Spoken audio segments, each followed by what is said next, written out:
What's up, everybody? Welcome to another episode of the Scouting Combine right here on the Five Reasons Sports Network. Today, again, we have Alfredo Arteaga from 3 Yards Per Carry. Alf, how we doing today? Fabulous. Fabulous on a tape Thursday. What were your initial thoughts when you watched the Dolphins and Patriots game? I thought it was very, very interesting on the defensive end because of how vanilla the Dolphins actually were.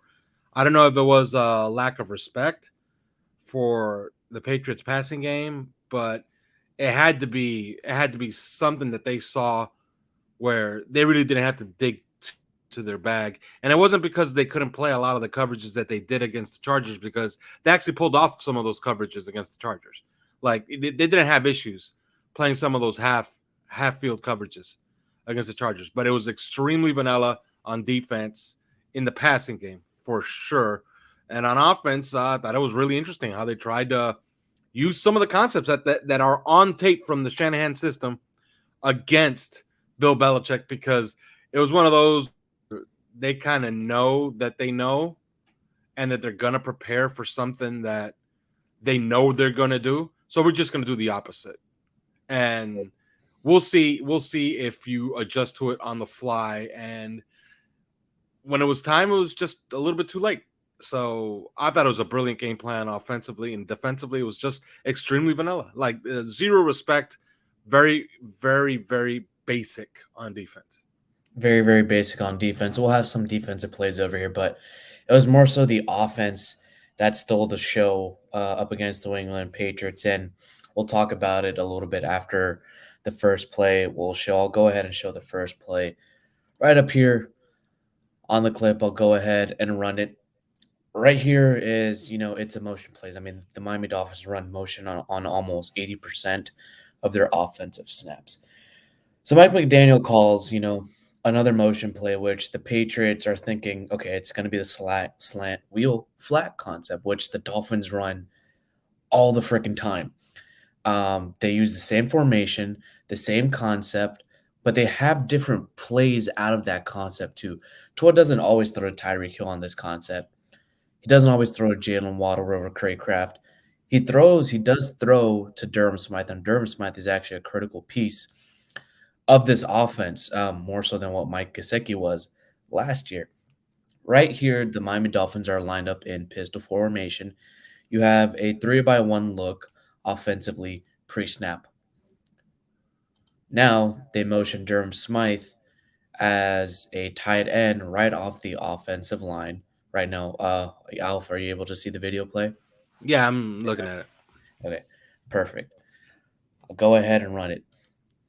They're thinking, okay, right there, motion to Savant Ahmed. We're like, okay, it could be, one of those concepts where Tyreek goes vertical, the tight end goes onto the outside to the flat area, and you have Savant Ahmed that's going to run the wheel route to go vertical up the seam.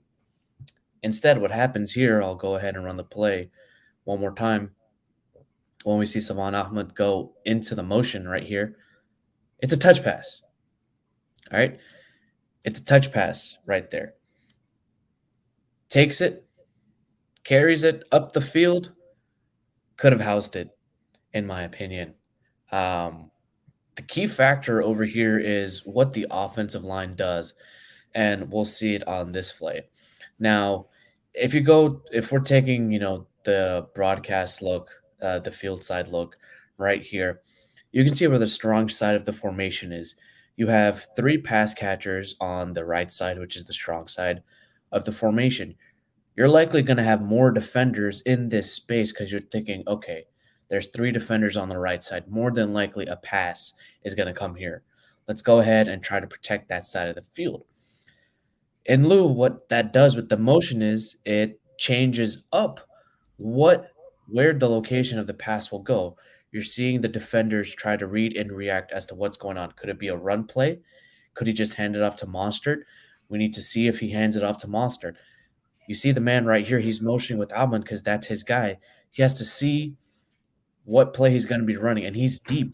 He's respecting Savant Ahmed's speed because usually what the Dolphins have put on tape against the Chargers and during the preseason is that when this motion comes this way, they're immediately going up the field on a wheel route, and Tua loves to throw this pass on the wheel route. So they're respecting the speed, they're respecting the pass right here. Instead, what McDaniel does is he calls a touch pass over here. We'll go ahead to this look and see what the offensive line does over here. Now, in unison, the offensive line moves to the strong side where all the receivers were. I'll go ahead and slow it down for you one more time. This causes space to clear up for Ahmad all right here. He can make the cut to turn upfield. He can go around as well. Jalen Waddle could have blocked that man, and he did block it to clear the lane for Savon Ahmed. I'll go ahead and run it again. And he gets a lot of yards out of this run. The Dolphins are utilizing the run game out of different formations, out of the same formation, but in a different way. Alf, what are your thoughts on this? I like that they showed this earlier in a pass concept, and now they just do the shovel pass to the motion man, which shows you another aspect of that same formation, that same concept that they could get to. Even on that one, if he does not do the toss to Salvan Ahmed, by the motion, you probably created a one-on-one with Tyreek Hill to the play side. So, and it's interesting that they kind of gave it up as soon as they see the motion. So, another element here is how they bring Durham Smythe across the formation. Like you're essentially reversing and flipping your formation at the snap almost. Right, and So, and and and what it basically does, Alf, like, Tua is reading the safety, he's like, "Okay, the safety's over here. Now I motion the safety's over there." It gives him a tell, "Okay, the defense is doing this. In this spot, I can give the pass easily, like, my first read is open, I know exactly how to throw it." If he sees the safety somewhere else, he's like, "Okay, my first read is not open. I don't need to look at him. I can go to my second read easy." That's how Tua's getting the ball out fast.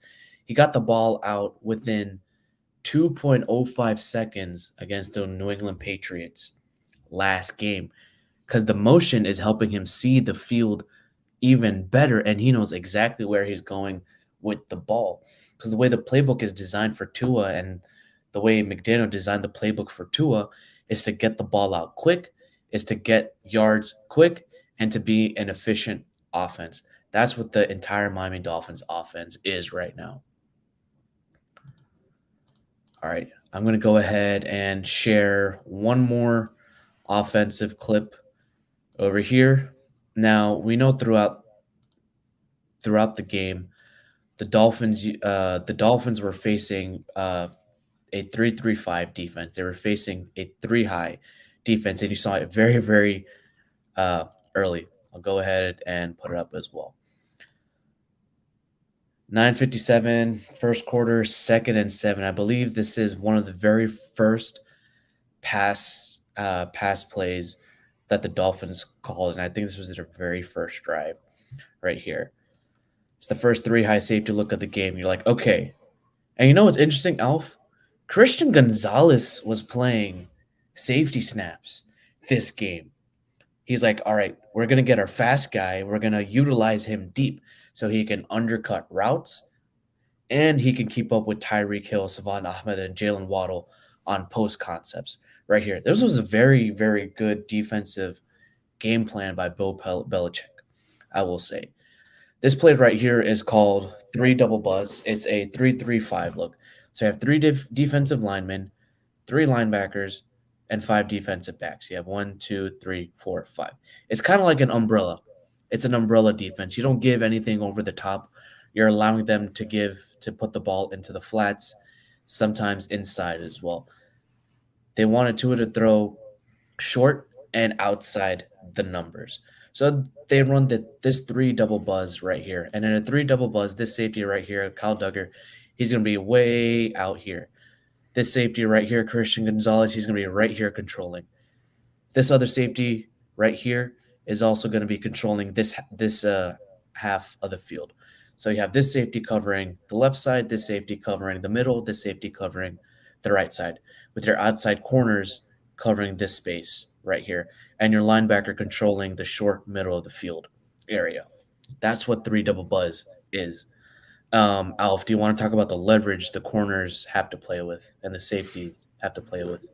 Well, they're kind of giving it up. This is kind of a middle of the field open type defense, and it's when they flexed out of it right there. What Tua's reading right now. Well, first of all, he already has the play called, but what he's reading right now is that it's cover six. It looks like it's a box six, Mhm. which means they should bump the slot guys and then get out into the flats. And those are your flat defenders. Okay. You have already your force defender here on the play side. And those corners should be playing cloud coverage, which means that they have about a 5-yard area either way on that side. And then you should have the outside safeties taking the deep halves, okay, with the guy in the middle taking the deep middle. So it's a box six coverage. So you have the middle of the field open. So two already knows he's going to have leverage on any slant if it's called.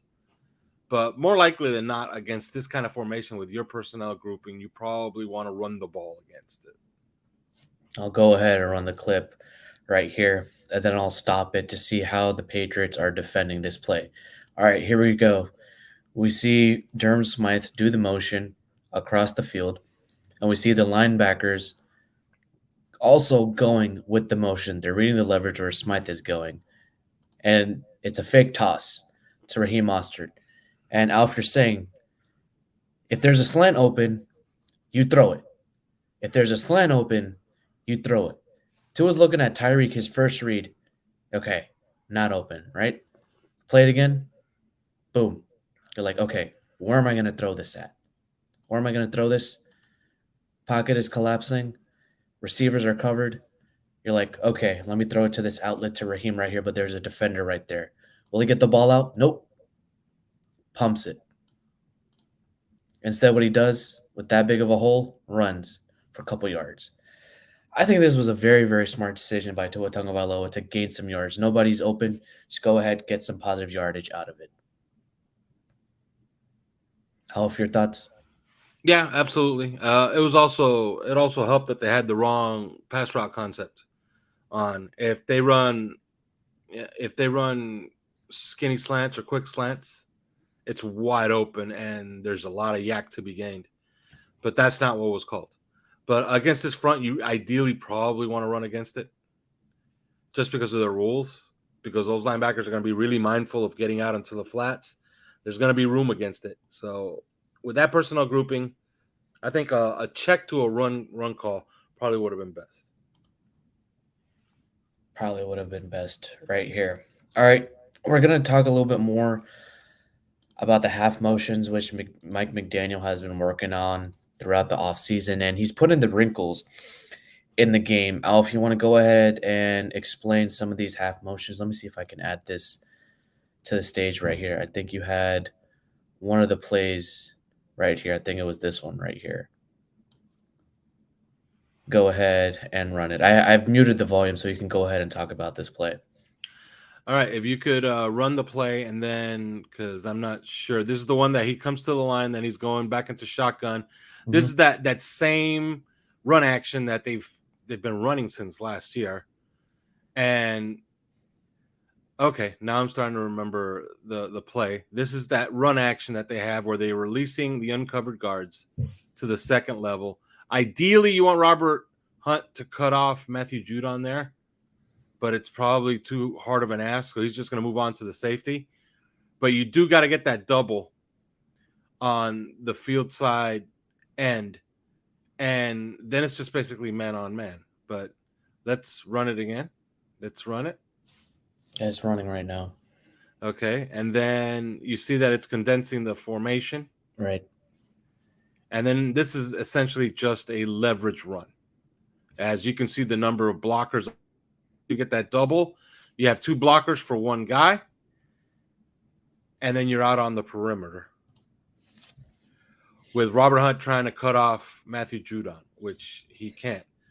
But once you get off of that double, you know, there's other work to do. And I don't remember this play all that well to see if he actually did get the cutoff. And actually, he wasn't able to. He wasn't able to, but Durham Smythe did, as you can see right there. Right, so he was able to cut off Matthew Judon, and then you see what's coming downhill right now is Alec Ingold on the kick out. Mhm. And I'm not so sure that Mostert, by pressing that hole and actually cutting it back, made a mistake. Maybe he needed to just keep running it wide, and who knows how far he goes with it. Alright. Let's see this play right here, also a half motion play right here. It's mainly all about spacing nowadays in the NFL. How much yak can you get? How much yardage can you get? How can you hit those quick hitters? Can you keep the offense on the field? Can you keep driving? Empty formation right here, and we're going with another half motion. I believe that maybe is that Alec Ingold in motion? I think that may be Alec Ingold in Yeah, motion. and let me explain on the defensive front here. When you have those guys on the interior, they're guarding the twos, and they're essentially guarding the two. If you notice, that's a linebacker on Jalen Waddle, right? Yeah, yeah, So you would think, oh, why is there a linebacker on Jalen Waddle? Well, he's not. What he's going to do is any inside release, he's gonna bump him. Okay, but he has to be mindful of the flat because his responsibility is to bump any inside release and then get out to the flat to guard the flat. But what happens is, as you can see, as the ball's being snapped, that half motion or that short motion is already getting him off of his assignment of bumping Waddle, which is going to allow a free release, which the Dolphins know and knew it was going to cause. And then Tua just has a pitch and catch with Waddle because he's getting a free release into space. So this is really, really well designed. And it's about knowing the defensive rules and getting to do what you want them to do. And right, that's precisely what they did with that short motion. right. That short motion basically puts the defensive backs, the defenders in conflict. They have to follow the rules. Otherwise, if they go outside of the rules, they're like, oh shit, we just gave up a big play. Now, the question is for the defense. Obviously, we can't give up a big play. Do we play our rules or do we change everything at the line of scrimmage? Do we can the call and call something else from what we're seeing pre-snap? If I'm the defense, the only other adjustment is to just stay with the rules and then open the flats. But if you open the flats against the Dolphins, like, what if that's not Alec Ingold in there? Remember, the Dolphins anticipate teams actually opening up the flats to them. And that's why you saw Raheem Mostert and Savon Ahmed together in the game. Okay. Mhm. So if you open up the flats to the Dolphins, they'll throw flare routes. And the Dolphins have shown they could just throw flare routes and gain 5 or 6 yards a pop, Yeah. as they did in this game. So you don't really want to do that. You want to stick to your rules and then just play. You're going to have to drive on one of these passes. And I think that's the next evolution, is that teams are going to try to drive on this. And then that's where the counters are. They're going to run the same concept and then just run flies out of the Backfield. slot. Mhm. So there's always a counter for a counter. And I believe that's probably the next evolution. The next evolution is not going to be keeping your safeties in the parking lot like Bill Belichick did. The next evolution is actually to bring them up Right. a little bit more. So So, jam and them off once, the line. yeah, and once they bring them up, then that's when you start running slot goes. So, yeah, it's great design. It's knowing what the defense has to do by their rules, especially by alignment. And as soon as you come up to the line, the great thing about that, everybody's saying, "Oh, it's a one read, and it was designed just to throw to a wall." No, it's not. Look at the coverage they got. Tua came to the line, saw the coverage that they got, knows the rules, and said, "Okay, that linebacker that's on Waddle, he's coming out to the flat, so he's going to try to get the jam on an inside release. So what we're going to do is we're going to have a delayed release, and he's going to get out to the flat because we're doing the short motion with Alec Ingold. That's going to widen him, and we're running Waddle right into the vacated area, and that's where I'm throwing the football." All right. This play right here, it looks like it's going to be a passing concept. You have three wide receivers to the field side of the field. Right here, you have Tyreek Hill lined up as the tight end off the offensive line. This is where usually Tyreek Hill stays and he motions out and runs the wheel route, or he goes vertical and runs a dig route right here. That's what the main passing concept is. But this is actually a run play right here, and it's a toss, it's a truck toss run play. Now, when Tyreek Hill motions, he makes the outside defensive back right here, super deep right here. He makes him play deep. He's like, I'm going to respect his speed right there if he's especially going to be running a route. Right here, The offensive line in unison moves, but watch the guards. Watch Isaiah Wynn and watch Kendall Lamb pull on this play. This defensive back here, he's realizing, he's like, oh shit, the offensive linemen are moving up. It's a run play. I gotta get to the point. I gotta make sure I seal off this hold. Tries to get it, but Kendall Lamb gets right in front of him, right here. Savon Ahmed just hesitates, stops, and jukes him out. Is that Savon Ahmed? Yeah, that is him right there. When both the left tackle, Kendall Lamb, and the left guard, Isaiah Wynn pull, it creates that space on the outside run. And right there, we see Savon Ahmed see the hole and burst right through it. First down. Easy first down. Good play design, Alfredo, could have been ran better. I like the play design a lot, especially against an Eagle front, which the Patriots were hell-bent on playing. Look, against the Dolphins, I think teams are going to learn a lot from this tape. One thing they're going to learn, first of all, there is no blueprint. But if there is something that you want to do is these Eagle fronts against the Dolphin running game is an awful idea, because these Eagle fronts allow for our guards to be uncovered and get to the second level and allow freedom of movement. You have to occupy the Dolphins guards if you want to snuff out their running game. And if you don't, you're going to get things like that. You're going to get a lot of those truck tosses. You're going to get a lot of those combination inside zone runs. You're going to get a lot of those called counters that are going to work against you. By the way, Isaiah Wynn shows exemplary technique here. This is precisely how they teach how to block outside zone. If you watch Isaiah Wynn here. Right here, number 77, right here. Yeah, this is like really, really good work. Not that he had a great game in this game. He was okay in this game. Robert Hunt was actually spectacular in this game. Yes, but that's perfect technique. Perfect technique. You just can't block any better than that. Like, they'll show this tape whenever they're teaching outside zone. They'll show this to guards, and they'll say, this is how we want you to get on an outside shoulder and drive. All right. And this is against his former team, too, the New England Patriots. So that's very, very good work. Very, very, it's fun to see an offensive line. Can we talk about this outside linebacker? He gets good leverage to make the tackle on Savon Ahmed, but look at what Savon Ahmed does. He stops. Nope, you're not getting me. Extends the play. Boom. Right there to gain some yards. Yeah, piss poor tackling is what that is. Yeah.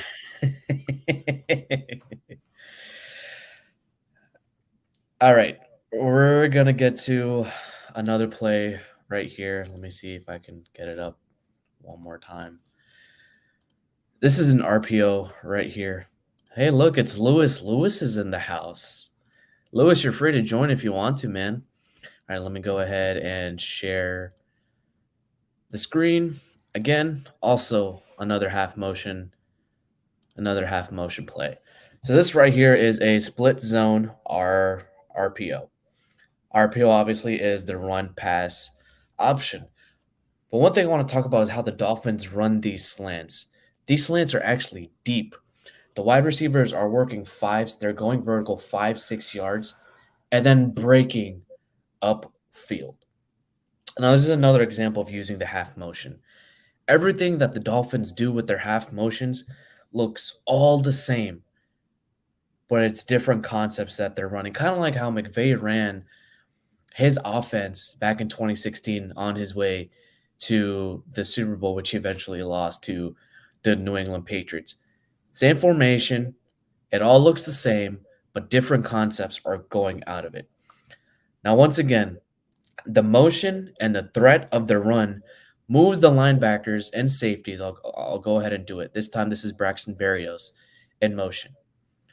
When you move the motion, the defensive backs and linebackers have to cover this area of the field right here. You're like, okay, the pass may be coming over here. Tyreek Hill can catch the ball on a hitch and take it. Braxton Berrios, he's going outside, and you can throw the ball right here for him. So we have to cover this part of the field. And what does that do is if this is a dagger play or Tyreek Hill is running a dig, he can catch it, but too has to throw it right over here, and the linebacker can cut it off. the safety can double cover him. Instead, what happens in the split zone RPO is easy slant to Waddle right here. Tua's reading this leverage by his defensive back. He's like, okay, I know exactly where I'm going to put this ball. He does it right here in the defender's chest. And I'll go ahead and run the tape. Yeah, I put this one on my tape. It was the one that I wanted to show the most. Okay, I'll see if I can find it on your end too, and when you have the drawings as well. Like this just creates space for Tua, who is anticipating Waddle to run the right route, and it leaves open a wide open throwing lane. Look at the thread of the motion. He runs it right here. Okay, the linebackers are moving to the run action spot. You have all this space to throw. But I want you to stop it. I want you to, if you can stop that, because on mine I stopped it, so you could see how conscious they were of leverage and how it was so easily defeated. Because you could see it pre-snap. Like if you could go pre-snap, I could walk you through it. Although I did this on mine. Let me see if. But if you could go pre-snap, let me see if I can find the play. Right here. Yep. Okay, there. So as you can see, I'm showing. Okay, hold on. All right, I'm showing, like, if you go right to the beginning, like they're essentially showing you the leverage that they want to play with. Okay, they're showing you the leverage they want to play with. They are right on the red line, which is that line that's right on the numbers. Okay, and they're showing you the leverage that they want to play with, right? So it's obvious the leverage that they're in and the leverage they want to maintain. So how do you create that space when this guy's playing you with so much leverage? He's essentially giving you the go if you want it. There's two ways you could go about this. You could just run a straight go. Okay, if you run a straight go, you probably have one-on-one, and you can put it out there for Waddle to try to win. Okay, which they did later on in the game, in the same exact set, by the way. All right, but if you want to create space, there's one way you can create space, and that's with that run action, that play action, run action. Yeah. Is going to move that linebacker out of the throwing lane. It's going to get Christian Gonzalez extremely conscious. And if you want, run this, because I actually stop it. You see him actually creating the space. So since he's so conscious of holding that leverage, you're going to see that he actually turns his back to the sideline. You'll see it right here as you run it.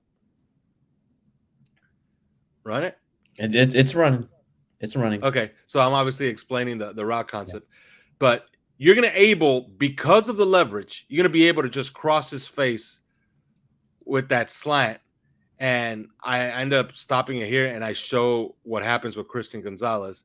And you're creating the throwing lane, and not only are you creating the throwing lane, you're creating all the space. And I wouldn't be surprised if sometime later this season, if somebody actually continues to play us this way. You see, right there's where I stopped it, and look how Christian Gonzalez's back is actually facing. And I actually wrote it. Okay, I actually wrote it on the line on the screen. It's creating all the space for him to just defeat the leverage. And the reason you can defeat the leverage is because of what's happened to Christian Gonzalez, because of their rules. And now you just cross his face, and it's an easy completion right at the numbers, as the throwing lane was created by that run action. Remember, we started on the left hash, and look where we're ending up with. Way over there. And where the offensive line is ending up. So you're creating the run lane, you're creating the space, and it's an easy completion. And, of course, there's a counter to that, too. The other counter is just run a fly. You could run a fly pattern on that. You know, it could be a simple shot play because that is one-on-one. There's no way anybody's getting back there. All right. This is what we did this split zone RPO. All right. This is the tunnel screen. This was the screen pass to Jalen Waddle. Again, half motion. One more time. You're half motioning with Tyreek Hill. But this play is a tunnel screen to Waddle, and this play design is absolutely beautiful right here. Once again, the motion forces this defensive back to get deep a little bit and move over to the sideline. This defensive back is also moving as well, trying to maintain his leverage. They have to respect Tyreek Hill's speed. Now, boom, right there. Stop. Now, I want you to bring it back to the motion. Okay, when Tyreek Hill is going on motion, now why are you putting Tyreek Hill in motion? Like, what do you want those safeties to do? You Well, want first him of to all, play deep. you have that safety right on the hash, right? So he's going to try to keep that integrity if Tyreek is in tight to the formation. But once he goes into motion, he's going to come off of that hash, and you're going to widen the corner. Stop it. So you would ask yourself, why would you want to get that safety off of the hash, and why would you want to widen that corner?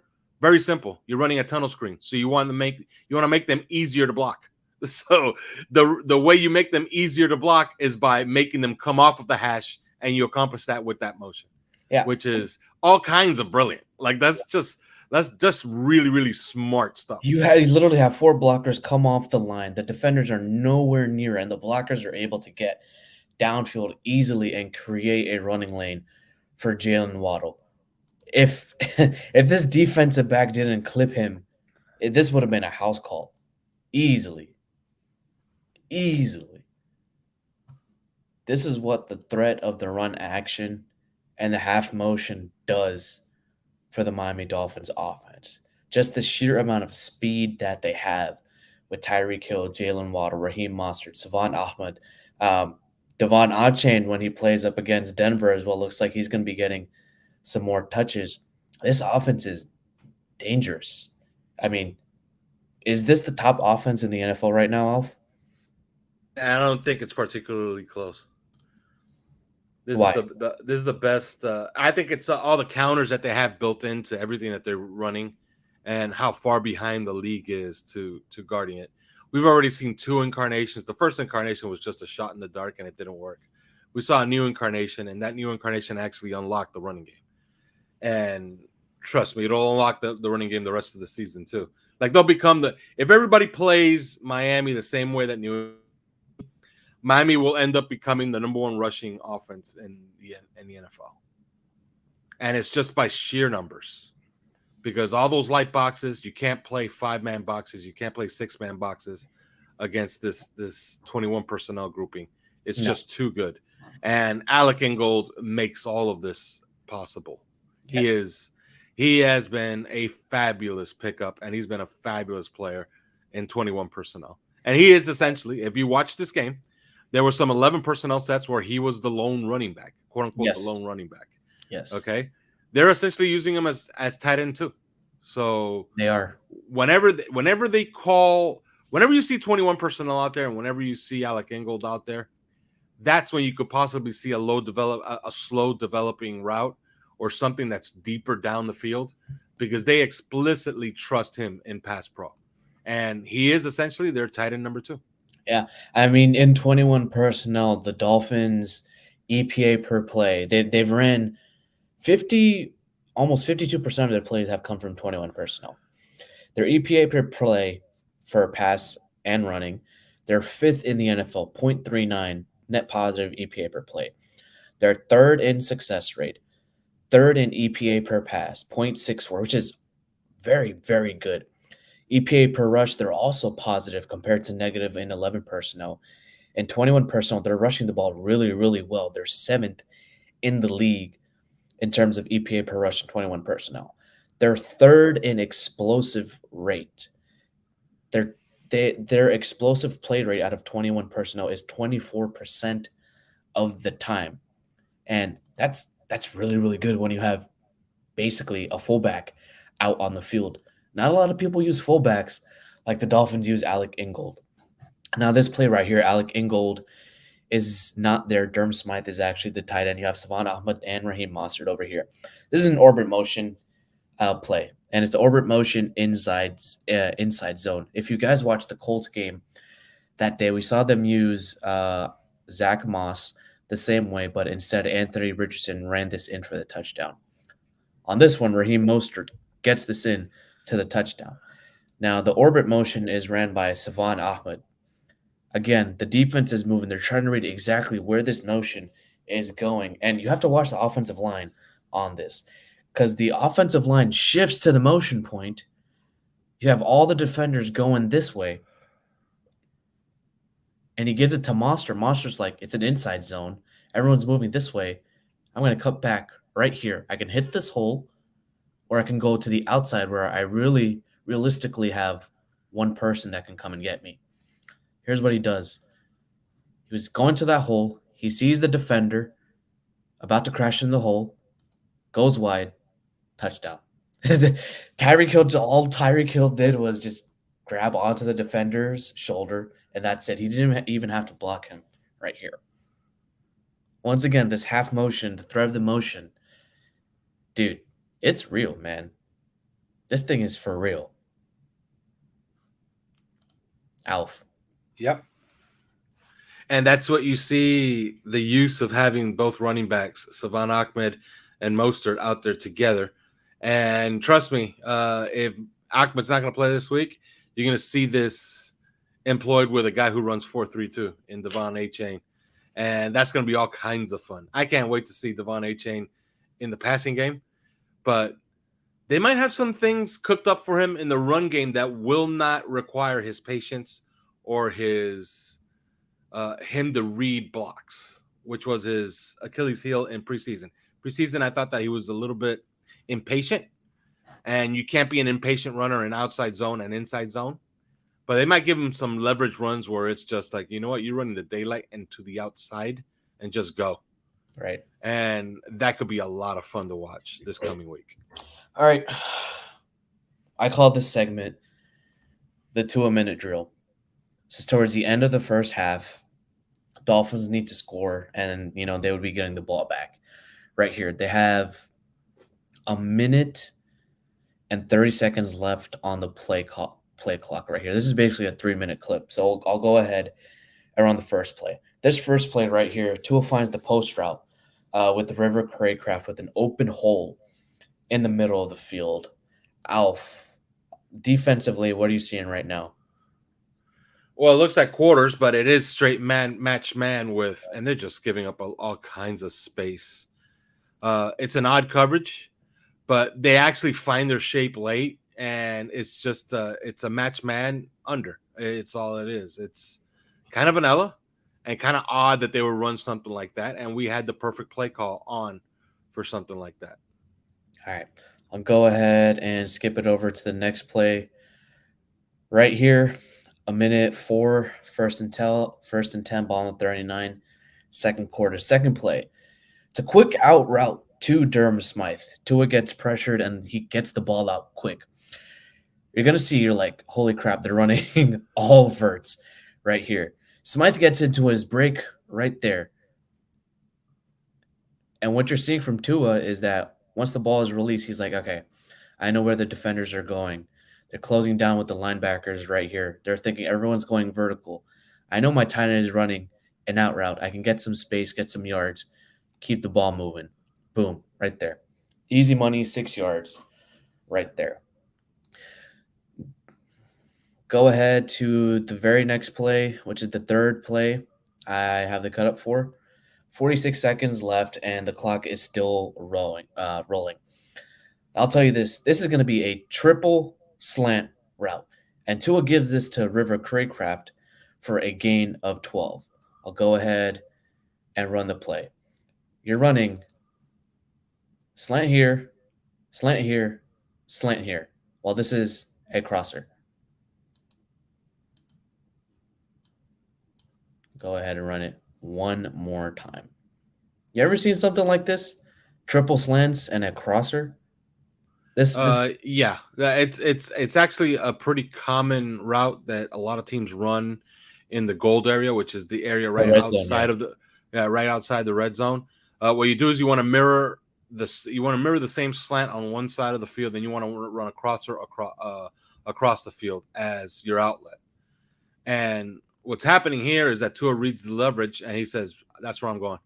I'm going to my first read, which is outside in always. And since he's left-handed, it's always to the left. Mm-hmm. And since he has the leverage, that's exactly where he's going to go with the football. And, it's simple pitch and catch. Like that's when you leverage too early, a good quarterback will pick up on it and then hit you with a pass like that. All right, this is the fourth play. Again, it's another half motion right here. This is the catch to Braxton Berrios where he absolutely nails it into the breadbasket right here. We're going to see Tyreek Hill run the motion, run across.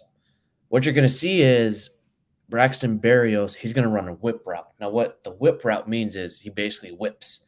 He runs inside here, stops, comes right back out. Usually they come out to the sideline, but over here, what Braxton Berrios does is he runs the whip, comes outside, sees Tua move from the pocket, and goes vertical, straight up. Now, I'll So explain something about this play. This is something that Matt LaFleur started employing with the Green Bay Packers, and what they would do is, if you see how you can stop it right there, how Braxton Berrios is already driving like on the drag. yeah, he's driving inside. It's making the Okay, defensive back go inside too. He's thinking, okay, my man is Braxton Berrios. He's running inside. I have to run right. inside as well. Okay, This is this con essentially kind of like a rub or a pick route right here, like a rub slash pick concept. and this is something that the Packers ran last year, and the Vikings kind of had the MO, or they had the blueprint on this. And their blueprint on this was always to drive on the outside guy. And that's precisely what the Patriots, like, they don't know what's coming. And they're just driving on that route. In my opinion, however, I think Tyreek gets way too close to the red line and draws his defender off of the hash. If Tyreek actually runs it closer to the hash, he might hold the defender, and Berrios gets behind Sean Wade on this whip route. Yeah, right there. See all that Because space. if you notice, Tyreek is just bringing his man into the play for Right. no apparent, because he's drifting. If you notice, Tyreek is right on the red line, Yeah, but and he's he drifts. drifting off of it for no reason. You see how he keeps drifting toward the goal line? Yeah, because he's seeing He's Tua. He's like, pressure's right there. It looks like he's gonna be moving. I need to get into position to catch it. Right in the fucking basket to Braxton Berrios, bro. This is great a pass. keyhole accuracy that Brian Dable always would talk about with Tua. Steps up in the pocket. What a throw, man. What a catch. What a catch that was. Absolutely crazy. We'll see it one more time on this view. I'll see if I can stop it right when he's about to catch it so you can see. Dude, the defenders are literally closing in on him. Has a beautiful, beautiful throw, man. Beautiful, beautiful throw. Again, you're gonna see another half motion right here. This was basically a touchdown. This was a guaranteed touchdown right here. Empty formation. The refs are trying to get the time right. You have trips on the strong side. You have Durham Smythe as the tight end. He's going to be motioning out. He's going to be clearing some space for Tyreek Hill to run the out route and make it an easy pitch and catch for the touchdown. Boom. Easy. Money, Alf. Mm-hmm. This was a beautiful, beautiful 2-minute drive executed by Tua Tagovailoa, but an even better play calling by Mike McDaniel as well. I mean, this was fantastic. Like, how do you improve on this? I don't think you can. If you notice, you could go back it up a little bit. If you could back up the play a little bit, and I want you to look at Christian Gonzalez. Number You see 6 him. right here. Yeah, You see him right there. He's he's at the communicating ends right with here. 2-3, and who knows if the Dolphins are actually listening to this and saying, "Okay, we got him." Okay, because right there, they're using, the Patriots are using. You can stop it. The Patriots are using that stop in the action to actually get their communication in, because remember, the Dolphins can't snap it until they whistle the play in, Right. because it's announced already. Look, you could start on our whistle, which means that they haven't started the whistle yet. So now we got essentially a free timeout. So what they're doing is they're communicating, and what they're communicating is the way that we lined up. Obviously, somebody has to take the one, somebody has to take the two, and they decided that they were just going to match. Mhm. And as soon as they matched, it's game over, because Kyle Duggar cannot take Tyreek Hill in that short area. No, he can't. He can't. Uh, I think one of the MVPs of this game was Raheem Mostert, and I'm going to go ahead and put that clip in which he ran for the touchdown. This is basically a simple inside zone, very, very easy inside zone. I'm going to see if here we go. Present, share screen. Dub it, run, Raheem, run. All right. I put Alfred Alf. on mine, it's the last play, and we have the inside, the end zone view. So you can see who's going to go where. Yeah. But in this play, it's Durham Smythe is actually, like you see it right there. Alec Engel is going to get the backside contain, and then Durham Smythe is actually going to lead into the A gap as they get that double. All right. And they release Isaiah Wynn to the second level. But watch on this play what happens to Durham Smythe. Durham Smythe actually hits nobody. Yeah. But he doesn't have to hit anybody because Robert Hunt hits everybody. So Robert Hunt gets his double, and Connor Williams just does a great job of just absolutely walling his man off.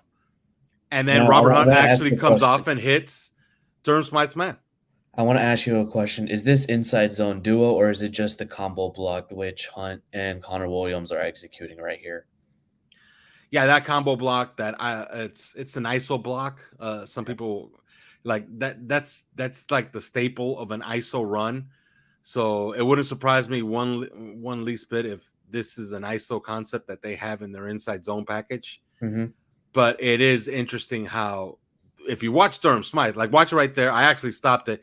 Durham Smythe is supposed to be the lead blocker. He's supposed to take out Matthew Judon. All right. By the way, very underappreciated element of this play is that Austin Jackson is supposed to block his man one-on-one. Yeah.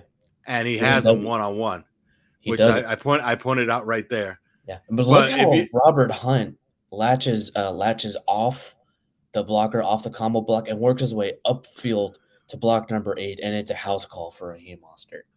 Yeah, and look at Durham Smythe. Durham Smythe is actually supposed to lead the way on this play. And watch what happens to him. Run it. He doesn't hit nobody.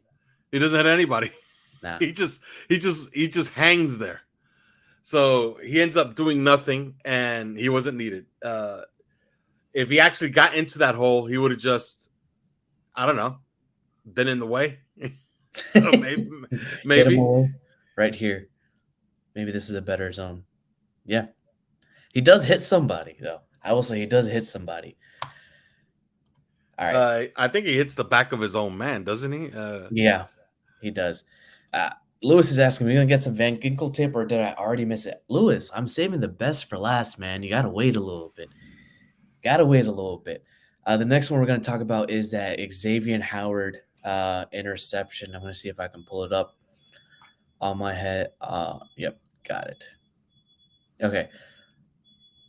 First, we're going to talk about the leverage concept, what this is actually calling for, what the coverage the Dolphins are running right here.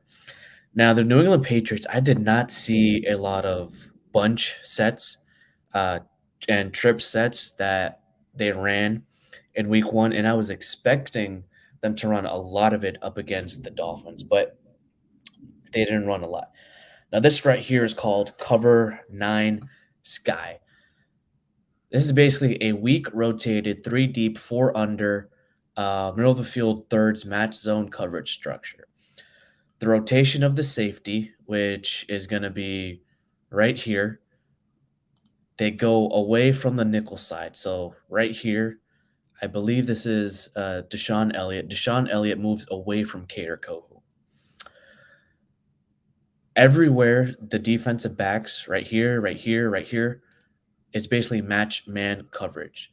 They cover it unless they play a man unless the wide receiver is playing shallow and he doesn't go into the zones right here.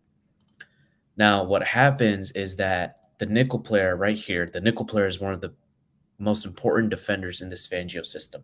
So Cater Kohu is matched up with Mike Gesicki. The nickel defender takes the seams right here and the flats.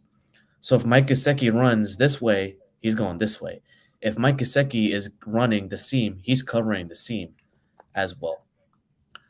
Right here, Eli Apple, he's just following his man. He's playing tight thirds. He's playing a variation of cover 3. He's covering this third of the field.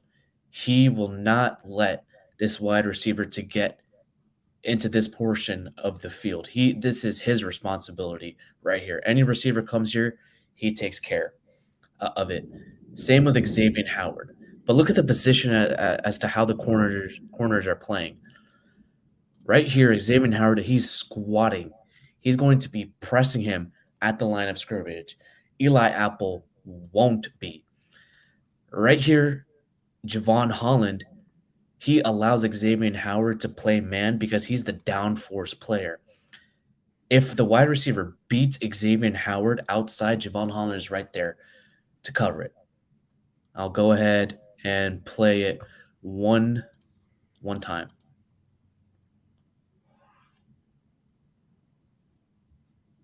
Interception. Look at the leverage how Xavier Howard plays this with, Alf. Can you explain it to us? Yeah, it's interesting. Well, I need the other view. He has his right foot on Devontae's lead foot. So he's like trying to sell like he's going to play with outside leverage. Right. And he ends up getting inside leverage just on sheer skill. Like he gives him the outside release. And it's a simple physics lesson here. If you show like you have inside leverage and you allow the inside release, what you're doing is you're shortening the distance between you and the sideline. And you're doing it by mere alignment. Mm-hmm. So he's baiting him into that outside release. And sure enough, that's where Mac Jones goes with it. And I don't know why he would go with it. Because he's actually already out of bounds when the ball is in the air. So he was not an eligible receiver. On top of that. This is really, really good work by Xavier Howard. But it's designed that way. You're showing leverage, and there is no adjustment to that because the coverage, the way it's set up, you can inside release. The inside release, you're inside releasing right into a safety. So there's only an outside release, and that's why Xavier Howard's playing him the way he's playing him. And there's just no room out there. There is no room out there. And as you can see, he makes himself ineligible. Right. I'm going to go ahead and find another defensive play. This week again, we're going to be talking about the fire zone concept as well. If you guys do not know already, fire zone is basically three deep defenders covering the deep areas of the field, the middle of the field, the right hashes, and the left hash as well. And you have three under defenders that cover this part, and this part of the field, and you have 5 rushers. Now, right here, the outside defensive backs, they're playing cover 3. They're playing tight third. So Eli Apple is covering this side of the field. Xavier Howard is covering this side of the field. The middle safety right here covers the middle of the field, the other third of the field. Javon Holland right here, he's going to rotate to the middle of the field right here. Deshaun Elliott is going to stay with the nickel. So this safety, Javon Holland, we call this Ringo. The reason why we call this Ringo, Alf, you want to explain it? No. No, you want me to explain it? I can call it Ringo because he's moving towards the strong side of the nickel. He's going to be giving some help over to the nickel. This is what this coverage is. This is what fire zone is. Now, when Javon Holland moves away, or for example, Deshaun Elliott on this side moves away from the nickel, we call this lucky because he's moving to the weak side of the nickel defender. So Ringo towards the nickel, lucky away from the nickel. If you guys are watching this, keep this in your head because Vic Fangio calls a lot of fire zones this way. It's, again, dependent on what the safeties do and where the nickel or Cater Kohu in this case is aligned. So that's what the secondary is doing. Another very common call for all of that is also Rosie and Lita. Really? Like you give female names for just right or left of the nickel or the force player. But yeah, I guess that they call. Where did you get that terminology from? It's from a Fangio. This is Fangio system. This is how Fangio calls it. This is how he plays it. Later on, maybe in another episode, I'll explain how and why the importance of what the nickel does in the Fangio system. I'll explain it a little bit more in detail, or I may have someone else come on and explain it because it's a lot of information. Yeah. What's interesting about this is that everybody has like different terminology for some of this stuff. Like I said, like some people call it Rosie or Lita. They give female names to right or left of the formation. Mhm. But what I'm trying to find out is also those motions. They have different names for each of those motions. Right, And like one when of you're them is playing. supposedly funny, and I don't know what it is, but I'm trying to find out what the name for it is. Funny. Nah, I don't have it anywhere in my Fangio terminology. I just looked it up. So it's not in the Fangio terminology for sure. All right. Now we have to look at the front right here. Okay. What you're going to see is you're going to see Zach Sealer and Christian Wilkins. They have to go into the A gaps because what this allows is it allows one of the linebackers, because you're getting five rushers. All four of these guys are going to rush. Drum Baker right here, he's going to be carrying the seams and the flats, and he plays the middle hook as well. He's going to be controlling the short middle of the field area. So David Long actually comes in blitzes. David Long's responsibility is up the B gap. So with Wilkins and Sealer crashing in on the A gap, the guards have to help out and combo block the two defensive tackles, which allows David Long to get a free rush into the B gap. You have Andrew Van Ginkel right there, Lewis. It's an Andrew Van Ginkel play, which he's rushing on. And you have Bradley Chubb as the wide nine tech rushers. So I'll go ahead and run it. Right there, Sealer gets the combo block on the guards. Wilkins has one-on-one, and he's going to try and stunt inside as well. Right there, David Long already has the free release. He's like, dude, I'm unblocked. Sack. Easy money. Easy money, Alf. Mm-hmm. If you're Denver and you're watching this, how do you defend it? Oh, you don't. You got to slide protections pre-snap. That's on Mac Jones, by the way. If you notice, they're in regular pass pro mode. Like if you run it, Mac Jones never identifies the free man, and you could see it. Like you can see it pre-snap. Like you can count the players in the box. Like go back right there. Okay, you can count the players in the box. There's 1, 2, 3, 4, 5, 6 players in the box, right? And you have 2 pass receivers. So one should be free. You have to account for him. So what has to happen here is that Mac Jones has to identify him, and all he does is put Ramondre into motion, thinking he's going to move one player out of the box. Dolphins never move a player out of the box. No. If you notice when Ramondre Stevenson moves, Jerome Baker moves. Jerome Baker moves, but he doesn't notice that the guy who vacated is David Long, and nobody's blocking him. Right. All right, Lewis, here we are at the finale, the Andrew Van Ginkel sack. Dude, Andrew Van Ginkel played one hell of a game. Were you expecting a big game from him, Alf? Yeah, absolutely. I absolutely did expect a big game from him because this is what he's designed to do. This is what he does best. He's a good edge rusher. That's what he's been good at since he's been a rookie. And he was going to be thrust into a position where he was going to be rushing against, quite frankly, inferior offensive tackles in this game. All right. Alf, this play is called Vegas. You know what the Vegas terminology means in the Fangio system? Nope, but I'm guessing that it has to do a lot with pressure 5 type of stuff. Yeah, you're exactly right. This is actually a cover one play. It's a Vegas call. Five rushers and five defenders playing under. There's not a lot of people deep, just the safety playing deep. The dime linebacker is the fifth rusher, which in this case is David Long. Javon Holland right here. Oh, let me get the mouse.